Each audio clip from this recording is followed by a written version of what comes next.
Are you involved in a property or custody dispute and want to know how the law is evolving? Or do you need to understand how family violence is considered in new court decisions?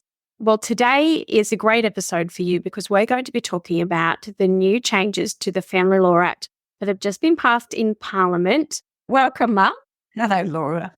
Hello. Yes, just squeaked through on the 29th of November and will start to be applicable in 6 months' time.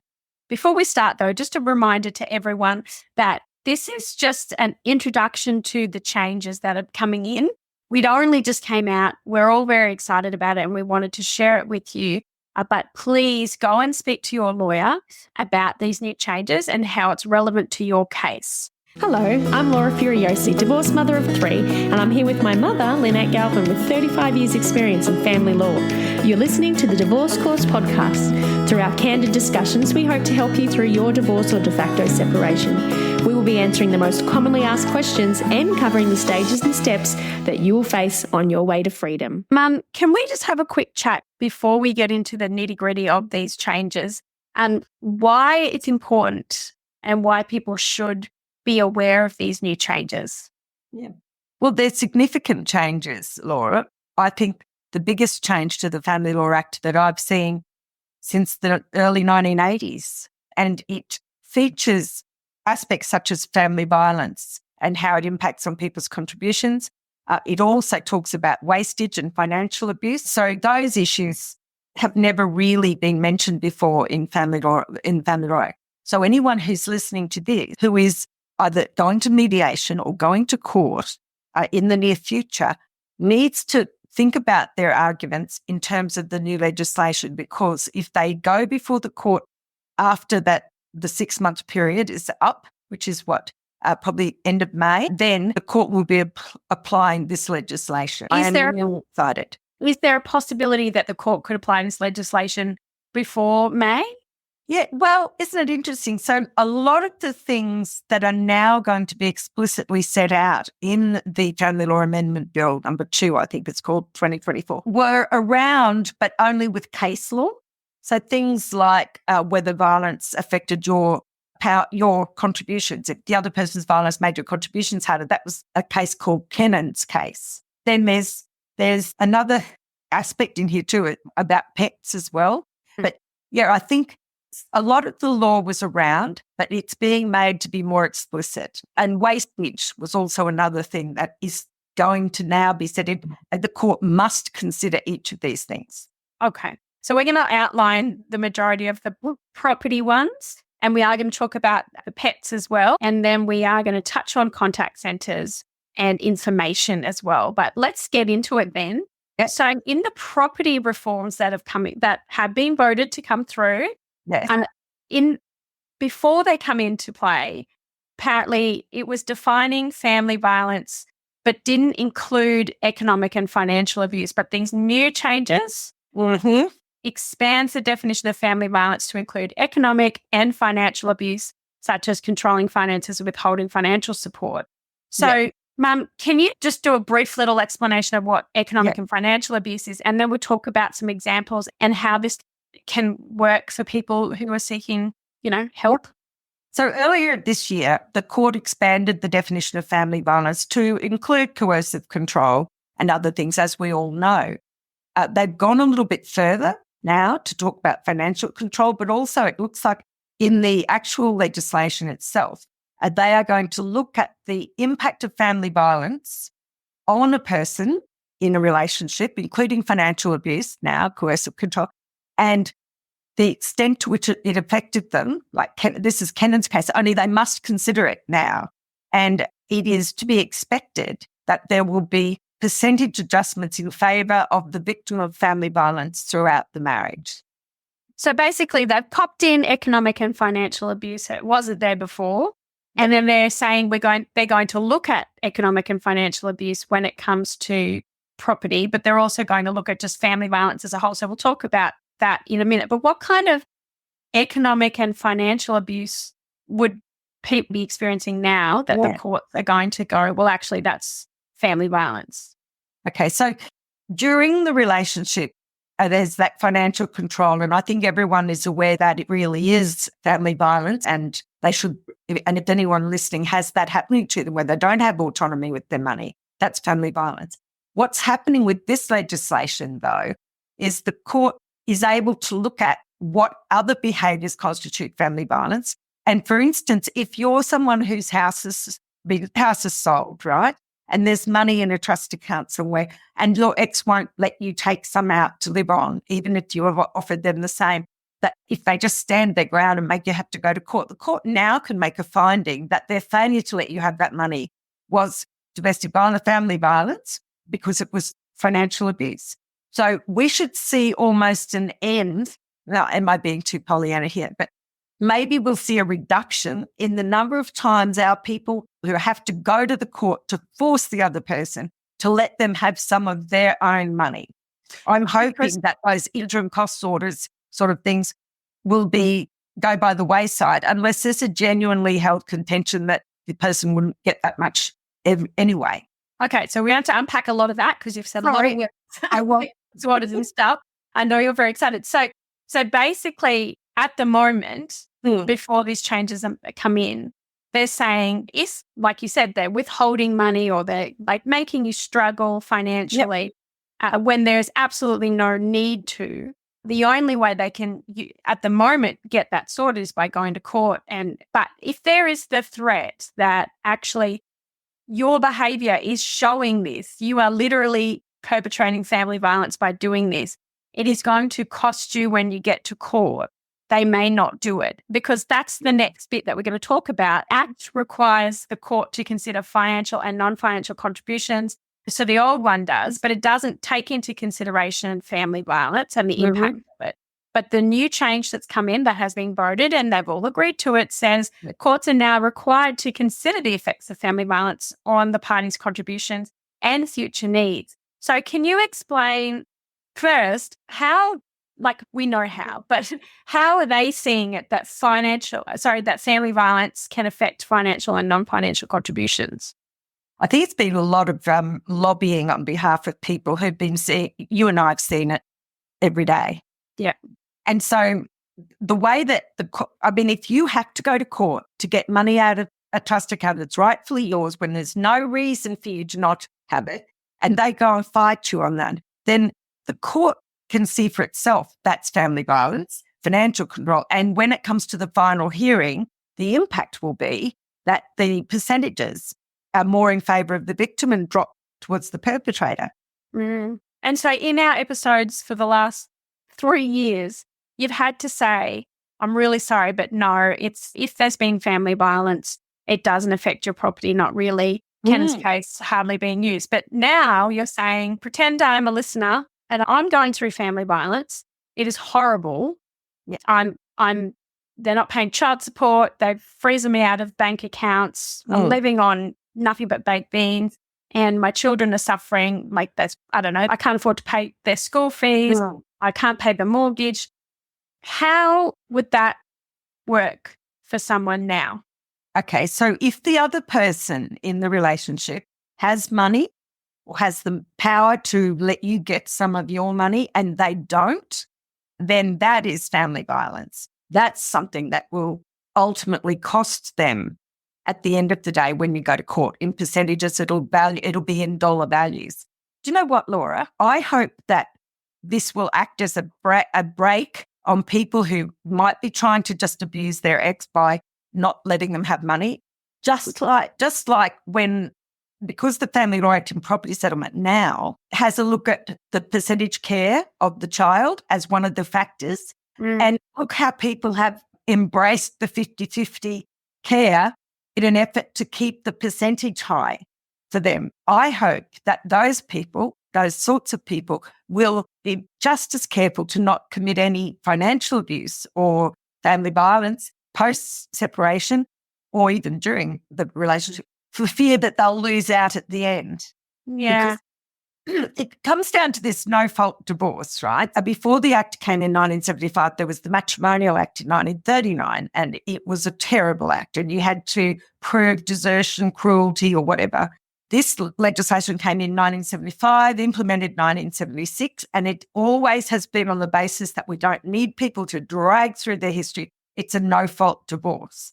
And that, I think, has been the barrier to the court saying, you know what, there can be bad behaviour in a relationship and it's not okay and it can have a negative impact on a person, and we're going to adjust the property settlements to punish the perpetrator and to help support the abused person. So it's going to hopefully act as a barrier to those people who are, you know what, I can just keep them poor and keep them stressed and struggling. They're not going to be able to afford to go to court, and it'll be great. And then that's going to stop that, because their lawyers are going to say, actually, if you do that, you're probably going to lose out in the property pool percentage gain. So that is great. It's a good deterrence. What about wastage, Mum? Yes, so wastage is going to be, it's been another matter that's been cases, and the courts had this thing, whatever happened in the marriage stays in the marriage. My famous polythene pipe, where everything that happens inside the court doesn't look at, well, guess what? They're now going to look not only at behaviour during that marriage, but they're going to look at what happened to the money, whether there were joint decisions made or whether one person went off on a frolic of their own, gambling or businesses or whatever, and loses a lot of money. The court is going to look at that. And I suspect it's going to be kind of like a negative contribution. So for years and years, we've had Section 79(4), and we looked at all the aspects of it. Now this is Section 79(5) and the equivalent in Section 90. And it's whole new things. When it comes to wastage, and you're talking about Kennan's case for family violence, there are these cases that lawyers have relied on, and the wastage cases that lawyers have relied on. But by putting it in the Act, it's going to help. It kind of was like a boys' club, no offence to boys, but it was kind of like a men's club where if you were in the know, you knew about Kennan's case and the wastage cases. And now it's putting it in the Act. So That's you right. don't know about these random cases. Yes. I think what it's doing is allowing a person, maybe a self-represented person or an average person who wants to read the legislation, to have the whole story or most of the whole story, instead of reading the Act and then there's all this unspoken stuff which is developed through judge-made law, which is fine, as they've made sense of circumstances as they go along. I think that the gambling cases is a terrible worry, and I've had people ask about it. And the issue is, with a lot of gambling, some people in gambling, it's a disease and they can't stop, right? And so the court used to waver on whether or not to sheet that home to the other person. Sometimes the court would say things like, oh, but you knew he was gambling, or you knew she gambled. So that swings and roundabouts in the marriage. And I suppose if it made money, you'd be looking for a share. I've heard that from the bench a number of times, judges say. So they just have to put up with these losses. Well, no, the legislation is clear and it's a pathway for the judges of what they've got to consider. And like you said, Laura, it doesn't matter if your lawyer is not the sharpest lawyer and one knows about Kennan's case and one doesn't, or you don't know. It doesn't matter because it's in the legislation. And also in Kennan's case, it's travelled. That's the case with abuse and the impact on a person's ability to contribute to the marriage. Kennan's case goes up and down, very popular case, and then the full court or high court says, stop that. We don't want to open the floodgates and it's only in very special circumstances. And then for ages, Kennan's case wasn't anything. And then I think it coincides with the beginning of the formulation of this legislation. It's been floating around for a while. And then the judges have started to apply, in my understanding, and the lawyers I talked to, at Kennan's case again, but it's patchy. And the really important thing that we want in a court is predictability, because if you've got predictability and two lawyers are given the same set of facts, they should be able to reach an agreement. So by putting these in the Act, then it's going to be a little bit better. But what we should mention, and you do mention, is that it's always a bit tricky in the start, and you're waiting for cases, even from the new changes that happened in May, you're still waiting to see some cases reported to show that that new legislation is working. So that may be the same case here. Yeah. You'd need like different little wrinkles come up in it, and then the court interprets around it, and then that becomes your base law. You know how I've been recording cases. It's really funny to some people, not to me, that the leading cases in things like housework contributions or companies, and trusts, those leading cases are all in the first maybe decade after the legislation came in. And a heck of a lot of them were in the very early 80s. So it's just waiting to see how the court runs with this. Yeah. But we're all getting training and it's different. This is a really big change. And I think it's going to be as important as the children's change that just went through. Okay. So they're definitely changing and including economic and financial abuse into the legislation for the definition of family violence. They in making sure that family violence is considered in contributions, which is great before, during, and after. So if you're suffering from post-separation abuse just as much as in it, it's going to be helpful. And then it talks about wastage, which you've talked about just then. It does also mention, I think this is really important for people because we've heard this a lot, and we did do an episode on pets a long time ago. Yeah. And you were kind of just like, well, unless it's livestock, there's not much we can do. But they're adding pets now into the legislation. And it is a known fact for family violence. And if you are suffering or worried, please call 1-800-RESPECT. And if this is triggering you, please call 13 11 14 Lifeline.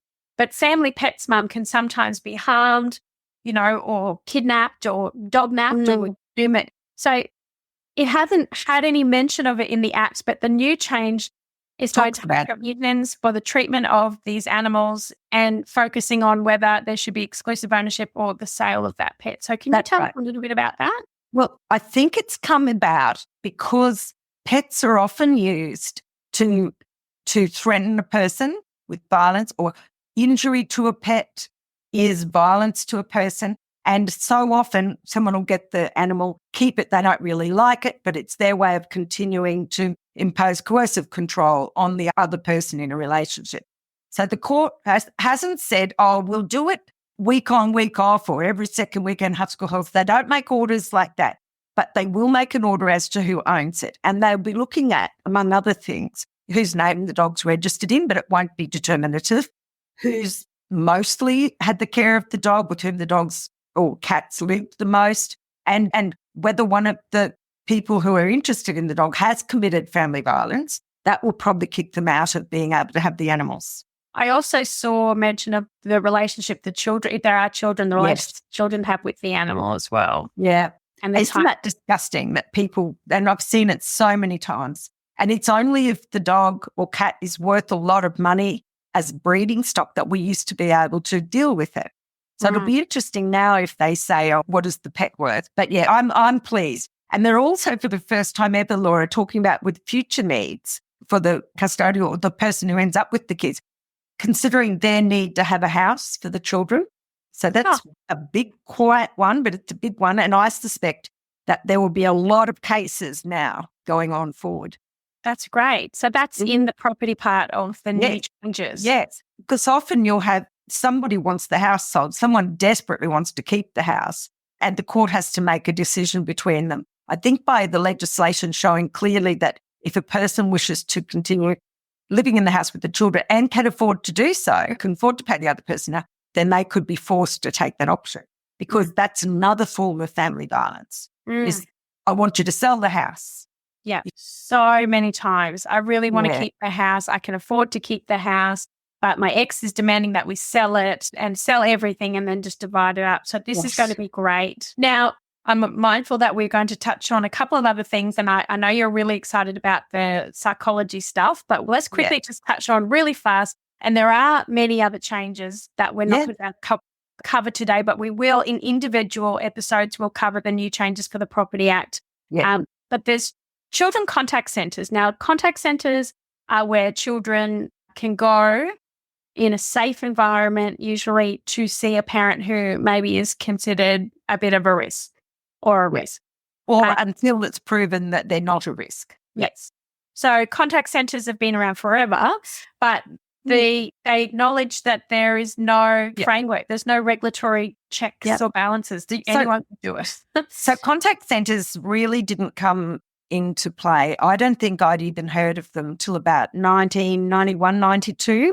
Okay. There was no such thing. There was either the child could safely spend time with the parent, or they didn't spend time with the parent at all.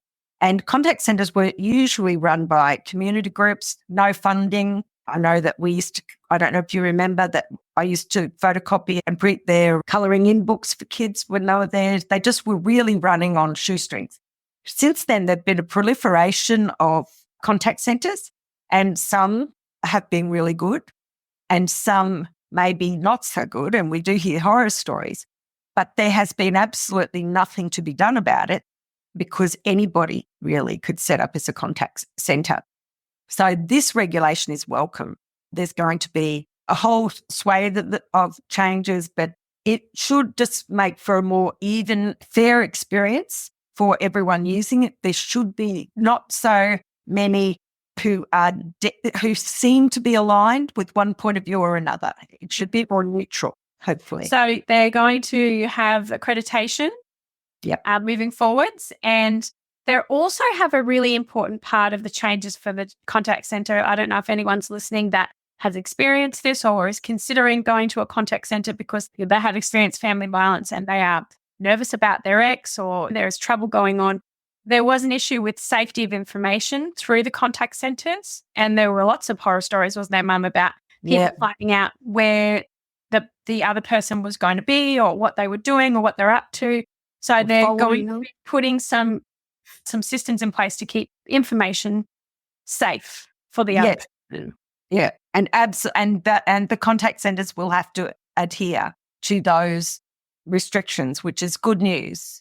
Yeah, and also they'll be getting training, Laura, as well in identifying coercive control, particularly if they're spending an hour or two in the presence of someone who's on their best behaviour, and then they would form a judgment about that person based on that very short period of time. Yeah. Yeah, but that's good news. Now, protected confidences, Mother. I know, we've been sweating on this. So can you please tell me what a protected confidence is? And then we're going to talk about the changes. Okay. So a confidence, first of all, the confidences that they're talking about are ones with your doctor, your psychologist, your psychiatrist, your counsellor. Protected ones are ones that the court thinks are not necessary to be brought into the argument. It doesn't have weight value as evidence of anything. And I think they're mindful of the harm that can come from your therapy sessions being laid there for your ex and their lawyers to read. Also, children should have the same protections. I think I've read in the explanatory memorandum that they're looking at kids around 14, 13, being able to put their point of view across about that. Really? I think it's going to enable those people who are the victims of the worst kind of coercive control and violence. They're going to be able to be comfortable in getting support from their psychologist without the risk of that document turning up in court being read out loud by some barrister. I really have heard many horror stories through members, particularly with children, where they no longer want to go to see a psychologist because they know that's somehow going to be read by someone. They don't understand quote, but they understand that someone's going to read it. And I also have heard the same from our members who are too afraid to go to a psychologist because their ex, who was a post-separation abuser, constantly was subpoenaing their therapeutic notes. So they were like, what's the point in going? Because everything I say, they're just going to be able to read. So I think it's great that they are now talking about striking that balance between getting the information they need for the case as opposed to the damage that it's going to cause to people who need the help or to their relationship with their counsellors, etc. And I think the main aim of it, isn't it, just to protect victims of family violence, really. It is. It's to allow them to heal.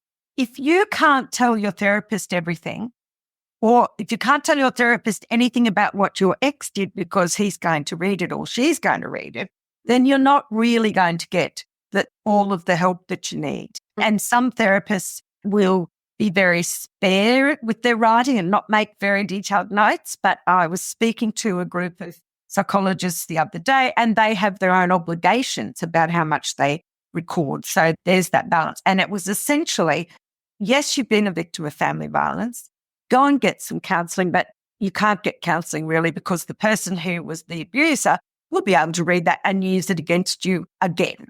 Can you just give a real quick rundown? There will be listeners who are thinking about going to counselling but have been told, be careful what you say, all that sort of stuff, because it may be used against you in court. Yeah.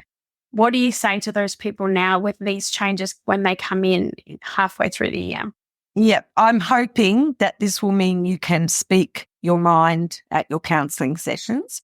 However, there is always the other the other element that has to balance against your right to privacy, right, and your right to get treatment, and the obligation of the court to make orders that are in the best interests of the children. I do think that's where the tension is going to rise. Yeah. So it remains to be seen if we get some guidance, because as the court is formulated, and as you probably know, second division in the family court, FCFCIA or the Western Court of Australia, they'll make a decision on these things soonest, probably. If they're not satisfied or someone wants to appeal, it may go up to a judge in the first division, and they may make a different one, or they may support the original view. It's really only when it gets up to the full court and the high court that what the high court says is binding on every other court lower down. And what the full court says is binding on everyone lower down, but not the high court. And so you really have to wait, I think, to see how this is going to develop. And there may come a time when someone challenges it, has the money, takes it to the high court, and the high court finally is able to put their point of view. And then we've got clarity going forward. So I wouldn't say go out now and say everything you need to your therapist. I wouldn't say don't do it either. It's going to have to be up to you and how you think it impacts. But if you're getting treatment for post-traumatic stress, for instance, and you're claiming extra property as a result of that, then your psychological notes may be very relevant. Or if you've had fractures or injuries, those notes are very relevant. So there's going to be a little bit of balancing, I think. Yeah. And I think that really when it comes down to it, the most important part of it is, for anyone listening, is that they're basically saying, we're aware that this is happening. We can see that this is happening and we're trying to do something about it. Yes. And I think that people should take heart at that, particularly with the property reforms when it comes to financial and economic abuse. But also, really importantly, if you experience family violence, it will be looked at in your property settlement when it ever really, apart from some people, in Kennan's case, looked at before. Can you just give us a brief rundown? Now, if anyone doesn't know, on Patreon, Mum does little mini case explanations. So she looks at different cases which are relevant to family law. One of those cases that she's done is Cannon's, and it's a really old one, but that's really what the property reform is about, isn't it, Mum? Can you give us a quick run? Need to start doing your disclosure but have no idea where to start? Feeling overwhelmed about mediation coming up? Or just trying to deal with negotiating with a manipulative ex? Then you need to go to thedivorcecourse.com.au to go to the free resources section where you can get a mediation checklist, a disclosure checklist, a word salad, read a letter like a pro checklist, and also a before you go checklist. Get ahead of the game and be organised and ready, as this handy checklist, along with the accompanying episodes of the podcast, will be perfect for you. All you need to do is go to thedivorcecourse.com.au and go to the free resource section and download the free checklists today. Cases which are relevant to family law. One of those cases that she's done is Cannon's, and it's a really old one, but that's really what the property reform is about, isn't it, Mum? Can you give us a quick rundown? But Cannon's case was based on the old legislation, the normal family law property legislation that has been in place forever until now. Mm-hmm. But the court was able to, because they're faced with these circumstances, the courts were able to take the view that this needed something extra. And so they formulated this kind of proposition that Mrs. Cannon, who she used to work, I think and Mr. Cannon used to work, as far as I know, they both worked. But I understand she suffered injuries to a shoulder and an arm as a result of a family violence attack that meant that she was in constant pain when she was working and couldn't work for as long. And in fact, probably couldn't work much from memory into the future. And so Kennan's case is authority for the proposition that if someone else's behaviour, family violence behaviour, has made your contributions harder, then, and you need to be able to show that, right, then there should be an adjustment of property in your favour. Now, when this case came out, we all went, hey, and we were all putting in our affidavits, because it is a common thing, how terrible life was for our clients because of someone's family violence. And the court pretty well backpedaled and say, hang on a minute, it's just in certain cases. And I think one of the judges in another case said a very narrow set of circumstances. So they've shrunk it down. And then that's why for years we haven't said that Kennan's case really doesn't fly. We haven't said it, that we could do it. But And now now they're like, no, we want people to be able to get some recompense, because really when you see the people that are struggling, and, there's different types of family violence and there's different people struggling. It's not just the physical violence that can cause that struggle. It's the mental and the financial and so many things that people go through. We have some really good episodes on post-separation abuse if you would like to go listen to that, or insights from the Purple Book as well, which is a great one. Yes. And I know this was a really fly by the seat of your pants episode, Mum, to just quickly get it out there. But what should people be doing if they're currently in proceedings now, whether they're in court or not? What should they be making sure their lawyer is aware of, and what should they be doing moving forwards, knowing that this is being passed in Parliament 3 days ago or whatever it was? So today's Monday and it went through on Friday night. Friday afternoon. I've had a quick read of it. This is what we've been talking about. So first of all, make sure your lawyer knows about it, okay? And brush up on it. We'll be doing episodes on it, of course, and anyone doing the course, it will be updated. Secondly, maybe get started writing down a timeline of some of these things. The more you read about what constitutes family violence, so look at the definitions, look in that Purple Book, and the ones that apply to you, start giving yourself a heading, giving some of the stories, roughly the time or the year, or it was just before Aunt Bessie's wedding or whatever it is, and put some context around it and put how it made you feel. So a column for the date or the rough timeline, a column for the event, and then on the other side, how it made you feel. And so that you can give that to a lawyer and say, I know that you're considering these things, the court's considering these things these days, and I've done this up for you. If you've got an affidavit in the court and you're waiting for a trial, then this won't be retrospective, okay? It won't go backwards. So if you have your trial under the old legislation, that's the legislation that will apply. There will be a day, 6 months from when the Governor-General approves it, and I don't think they've approved it yet, but there'll be a day when from today on, every trial, we look at this. If you're halfway through a trial and the legislation comes in, it will still apply to that case. So, I think you might want to consider in your mediations, for instance, that this legislation is coming in and that if you went to court, this is going to give you an impact. So I think you need to be cautiously and politely reminding all of the people that you come around and before of these changes, because they're amazing changes and will change the way your case is presented if there's ever been a skerrick of violence, of wastage, gambling, drug taking. Common sense things, Laura. Actually, it's all the common sense things. I know. Because people would be like, what? I don't get an extra cut for suffering at the hands of this person, or what? There's no real help, for future needs for these people. Or they've spent all the money on gambling and I can't get it back now and I didn't even know. Yeah.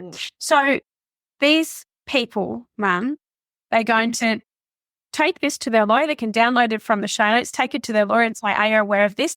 They can consider it in their mediations. They can, if they're at the beginning of their situation, they can start documenting it. Yep. Now, I'm going to be one of those horrible people on the internet that I get attacking us all the time. Which never makes me cry, but it makes me cringe. I really don't like these people. But some of these people are going to go, oh, this is a terrible idea. Everyone's going to say they have had family violence now, and it's just going to be so unfair.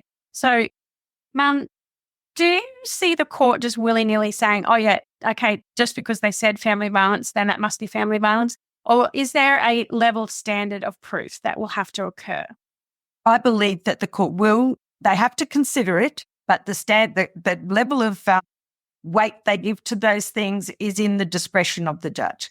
Right. In the explanatory memorandum, which has just come out when the documents came out, it says that 80% of the cases in the family court involve family violence.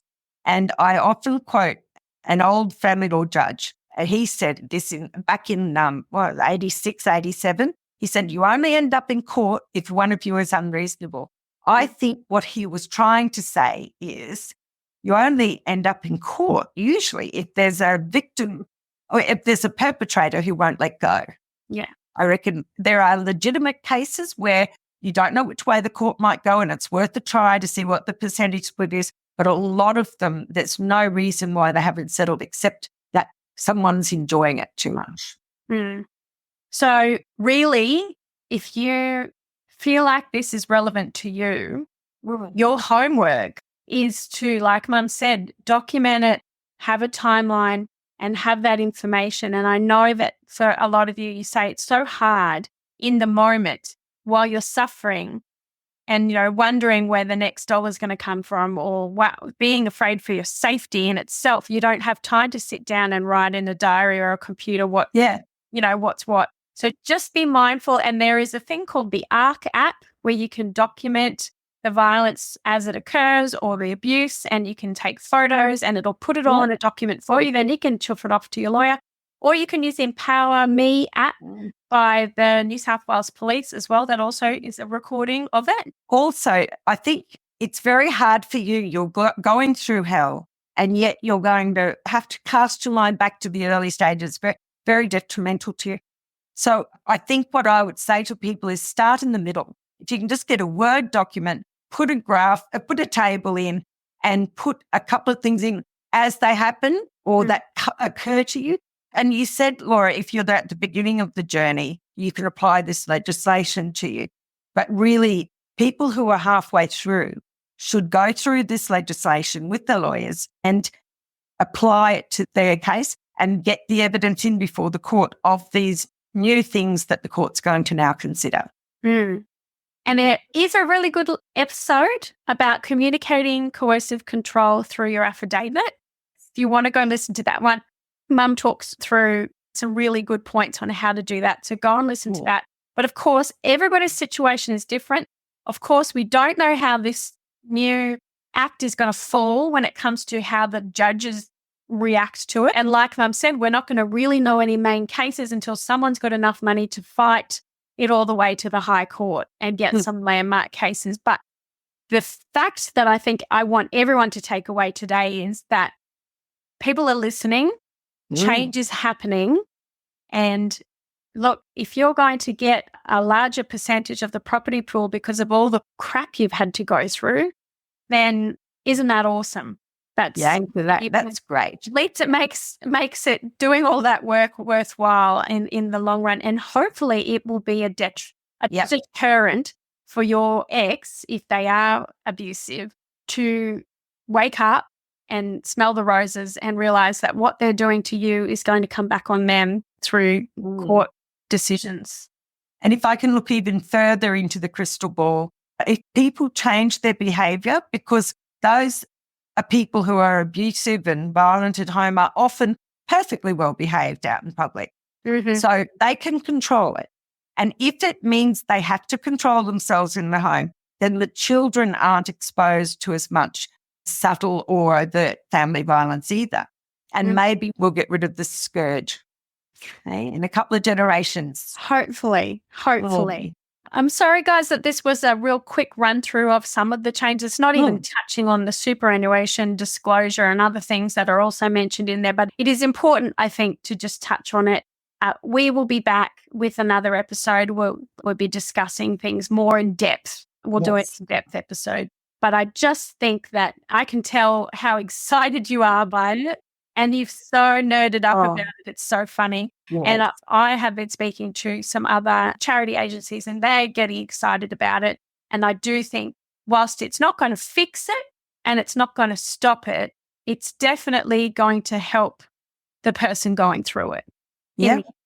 Yeah. It's all about in the end, though. It's never during. It's always helping you in the end. Well, yes, I think that hopefully strategic things will have to be considered as they go along. So people can't get away with everything and then finally have the hearing at the end. They're going to have to mind their P's and Q's right from the beginning because the court's onto them. Yeah. But hopefully it's going to be a better life for people. We will put that episode up in the show notes. Have a look at it. Tell us what you think. And we'd love to hear your thoughts on these new changes. And thank you, Mum, for your time. So is this how the kids do it? Love? No. Okay. Loved it. All right. Take care, everybody. And we'll see you next week. Bye, everyone. If you found this podcast helpful, we'd love it if you could rate, review and subscribe. By doing so, you are spreading the word to help someone else just like you. Lynn would like to remind you that this podcast is general advice only and you should always get legal advice in relation to your particular situation. And remember that the Australian laws may have changed since recording